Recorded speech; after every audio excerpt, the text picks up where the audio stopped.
Donc bonjour à tous, j'espère que vous allez tous bien. Euh, donc je voulais partager une petite pensée aujourd'hui qui m'a, je pense, est dans l'esprit de tout le monde. Et cette pensée, c'est qui est souverain sur ma vie? Qui c'est qui contrôle ma vie? Alors je pense que pour beaucoup, si vous êtes ici, vous avez écouté les paroles du chant, vous avez déjà peut-être une idée effectivement de cette réponse, mais en tout cas, cette pensée m'a travaillé à travers l'exemple de Jérémie. Et je vous propose que nous commencions par lire un verset dans le livre de Jérémie, au chapitre 10, donc Jérémie 10, le verset 23. Donc Jérémie 10, verset 23.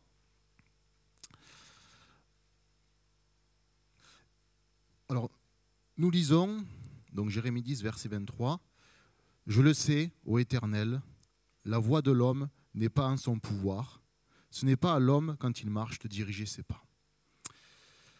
Amen, Seigneur.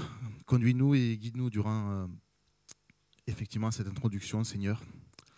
Et nous le savons, Jérémie, c'est un homme qui, si on prend vraiment les deux livres qu'il a écrits, vraiment, c'est un homme qui a vécu toute sa vie face à la méchanceté, qui s'est plaint, qui s'est complaint, qui en a souffert énormément. Il y a un de ses livres qui s'appelle Les Lamentations, puisqu'évidemment, il a vu ce mal qui était tout autour de lui, il a vu ses contemporains ne pas l'écouter toute sa vie. Vraiment, il a eu cette impuissance, vraiment, non seulement sans doute par rapport à ses contemporains, mais même par rapport à ce qu'il y avait dans son propre cœur. Même si Dieu l'a rassuré, il voyait ce mal tout autour de lui et il ne trouvait pas, je pense, il avait vraiment cette souffrance en son sein. On sait que Jérémie, c'est aussi un homme qui annonce Christ de par sa vie, parce que Christ aussi, lui, a parlé des années et des années à ses contemporains. Il leur a enseigné beaucoup de choses. Et lui aussi, finalement, si on s'arrête à sa mort, qu'est-ce qui serait resté de lui, vraiment? Qu'est-ce qui serait resté de lui s'il n'avait pas ressuscité? Et pour Jérémie, on pourrait se dire un peu la même chose. Il a intercédé beaucoup auprès de ses contemporains. Et on le sait, ses livres se terminent par la destruction de Jérusalem, par l'anéantissement quasiment de son peuple, par son exil, par effectivement la destruction du temple, par la destruction de tout ce qui faisait vraiment le culte rendu à Dieu. Et c'est vrai que, bon, finalement, on se rend compte dans tout ce passage, moi j'aime beaucoup Jérémie, c'est qu'on voit vraiment ce que lui ressentait au plus profond de lui, vraiment de voir cette souffrance, ce mal qui environnait ses contemporains, qui le touchait aussi. Bon, vous imaginez, hein, toute une vie passée à dire il faudrait faire ceci, et puis on voit qu'on fait le contraire. Attention, si vous faites ceci, le contraire va arriver. Ah, mais non, ça arrive. Ah, vous m'écoutez toujours pas. Mais je vais recommencer. Ah, mais non, toujours pas. Et effectivement, il y a ce verset où il dit « La voix de l'homme n'est pas en son pouvoir, ce n'est pas à l'homme quand il marche de diriger ses pas. » Et c'est vrai que l'homme, il n'a pas autorité sur lui-même. Il n'a pas autorité sur lui-même. Déjà, vraiment, ce que disait le pasteur Georges tout à l'heure, qu'est-ce qui passe dans notre tête? Est-ce qu'on le contrôle vraiment? Nos pensées, nos opinions, nos pulsions, notre nature? Sur quoi vraiment on peut poser notre regard, notre sentiment? Généralement, on fait les choses le matin, on se lève, on se lave. Est-ce qu'on pense vraiment à ce qu'on est en train de faire? C'est très rare. Et c'est pareil pour les contemporains de Jérémie. Hein. Les choses arrivaient, ils suivaient leur propre impulsion, leur propre nature. Et Jérémie va en parler beaucoup de cette idée. Si on prend 3 chapitres plus loin, effectivement, donc au chapitre 13, au verset 23, toujours verset 23, donc Jérémie 13, verset 23, il dit « Un Éthiopien peut-il changer sa peau et un léopard ses taches? De même pourriez-vous faire le bien, vous qui êtes accoutumés à faire le mal. » Et ici, il renvoie finalement des critères naturels. C'est-à-dire on a ses contemporains, c'est leurs habitudes, c'est leur nature, ils font le mal. Et c'est quasiment dans leur ADN, ils font le mal. Et puis voilà, ils vont pas changer par rapport à ça. Un peu plus loin, toujours dans la même idée, au chapitre 18, donc Jérémie 18, verset 12, il dit, donc il parle de ses contemporains, mais ils disent c'est en vain, car nous suivons nos pensées, nous agirons chacun selon les penchants de notre mauvais cœur. Pareil, finalement, ça ne sert à rien, tout ce que tu nous dis. Ben, on va continuer à suivre notre cœur. Tu peux parler, tu peux continuer tes jérémiades. Hein, on le sait en français, ce qui a donné effectivement les textes de Jérémie, ça ne servira à rien. Continue, continue. Et c'est pas que dans Jérémie, évidemment, que cette pensée est dans la Bible. Hein. Juste un dernier verset là-dessus, peut-être, mais dans le Nouveau Testament, dans l'Épître de Jacques, où, alors un passage connu, hein, dans Jacques au chapitre 1, donc Jacques chapitre 1, on a les versets 14 et 15, donc Jacques 1, versets 14 et 15, où Jacques dit « Chacun est tenté quand il est attiré et amorcé par sa propre convoitise. Puis la convoitise, lorsqu'elle a conçu, enfante le péché, et le péché étant consommé, produit la mort. » Et c'est vrai que là, on a l'impression de... C'est quelque chose, je pense, que tout le monde a expérimenté. On a quelque chose qui nous vient, puis ça suscite une convoitise, un regard, une pensée, une action. Et au final, qu'est-ce qu'il y a après cette pensée, cette action? Si on prend tout le déroulé, ben, il le dit, hein, Jacques, à la fin, qu'est-ce que ça produit? Ça produit la mort. Effectivement, hein, on sent tous la mort ici. On a tous effectivement une nature qui n'est pas très belle, hein, au fond de nous. Si on prend vraiment, si on regardait, si on voulait analyser chacun de nos comportements, ouais, on dit des choses pour se sentir supérieur, pour écraser autrui, mais bon, on a des regards qu'on ne devrait pas, on a des pensées qu'on ne devrait pas, on fait des actions qui n'ont pas vraiment d'intérêt. On se conforme à notre monde, c'est vrai. On est ni meilleur ni pire.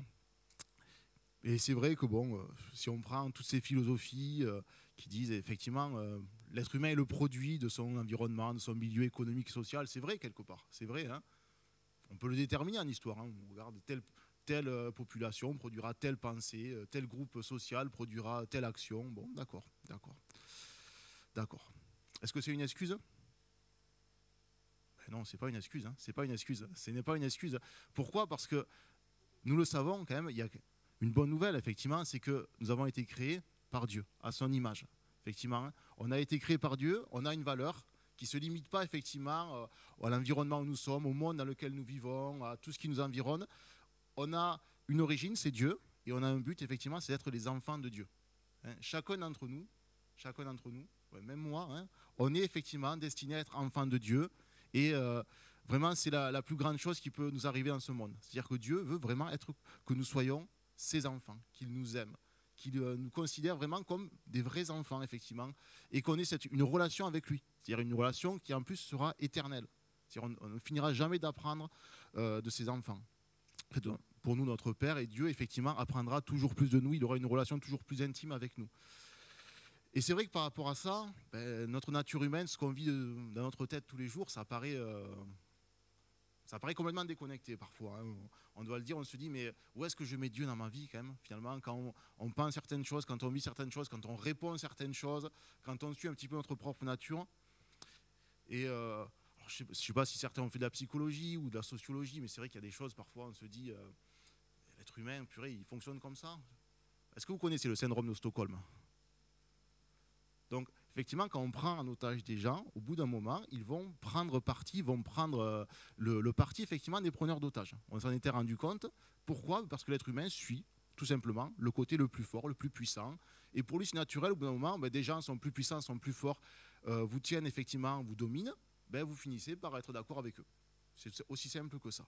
Et dans notre monde, c'est pareil. Lorsqu'on est dans un environnement de tension, de peur, on va vivre la même chose. Lorsqu'on est dans un groupe, on va adhérer à un groupe. On le voit avec les enfants. Hein.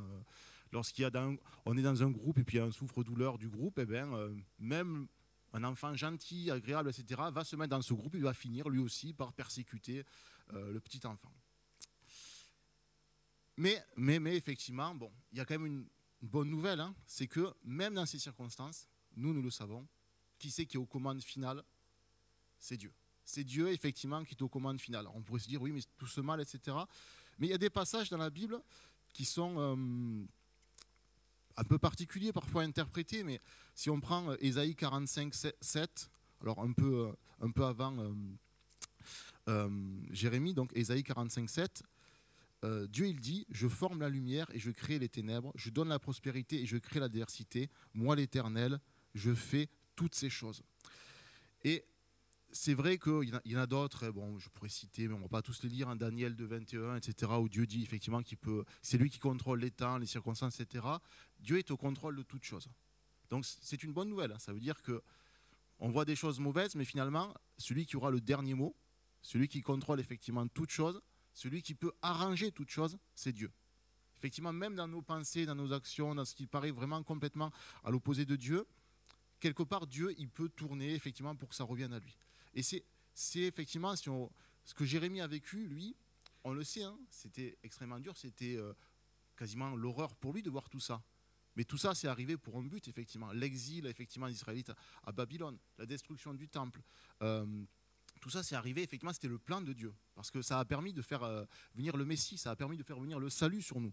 Donc, ce qu'a expérimenté Jérémie, pour lui, ça n'avait pas forcément, il avait quasiment plus ou moins perçu, mais ça a annoncé le salut.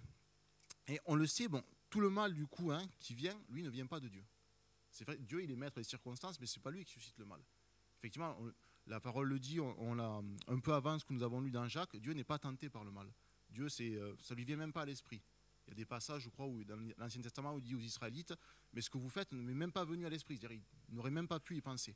Mais Dieu, il est capable d'utiliser n'importe quelle circonstance, n'importe quelle action pour faire triompher son plan. Parce que Dieu, c'est lui qui va gagner à la fin. C'est lui vraiment qui va gagner. Et nous, quand nous sommes effectivement dans des moments où on est loin de Dieu, il faut se dire, Dieu, il va quand même réussir, il va quand même triompher à la fin. C'est quand même lui qui aura le dernier mot. Même si on estime qu'il n'est plus là, on ne le voit plus, oui, mais lui, il est toujours là. Il n'a pas besoin de notre sentiment, il n'a pas besoin de notre ressenti, de nos impressions. Ce n'est pas notre péché qui va l'arrêter. Alors, effectivement, hein, c'est nous qui allons en souffrir. C'est-à-dire que nous, on n'aura pas Dieu à nos côtés pendant un temps. Mais lui, il va finir par l'emporter. Hein. Et juste pour conclure, effectivement, peut-être, toujours dans Jérémie, alors un passage que nous connaissons parce qu'il a été repris après dans le Nouveau Testament, au chapitre 18.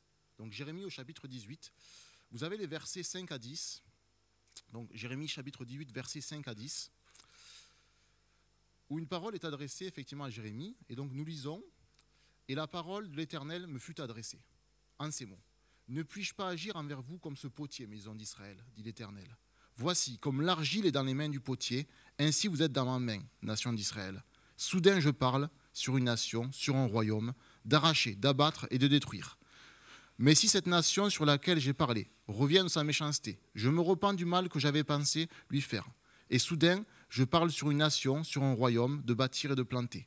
Mais si cette nation fait ce qui est mal à mes yeux, je n'écoute pas ma voix, je me repens du bien que j'avais eu l'intention de lui faire. » Et c'est vrai qu'ici, on voit Dieu employer un langage humain de repentance. Dieu ne se repent pas, on le sait. Il se repent, effectivement, il change, on va dire, ses modalités d'action, mais il a toujours le même projet. Et effectivement, son projet pour nos vies, c'est notre salut, c'est que nous soyons ses enfants, c'est que nous le connaissions toujours plus, c'est que nous soyons transformés en l'image de Jésus-Christ. Et finalement, nous, notre responsabilité, c'est laquelle ? C'est de laisser Dieu être le responsable. C'est-à-dire, c'est lui qui doit nous contrôler. C'est de ne pas, effectivement, on a des fautes, il ne faut pas, évidemment, Dieu ne souhaite pas que nous soyons pécheurs, que nous soyons loin de lui. Mais il ne faut pas non plus ériger nos fautes en Dieu. Ce n'est pas notre péché, nos fautes qui seront effectivement notre Dieu. C'est Dieu qui est Dieu. Hein, nos péchés, nos fautes, pour Dieu, pour lui, ce n'est pas un problème. Enfin, il a payé le prix. Hein, il a payé le prix. Il a su comment faire pour le régler. Mais effectivement, c'est lui qui restera toujours souverain. Voilà, donc merci Seigneur pour vraiment ton salut, vraiment. Et nous t'aimons Seigneur Dieu, car nous savons que c'est toi qui es au contrôle de toutes choses. Amen.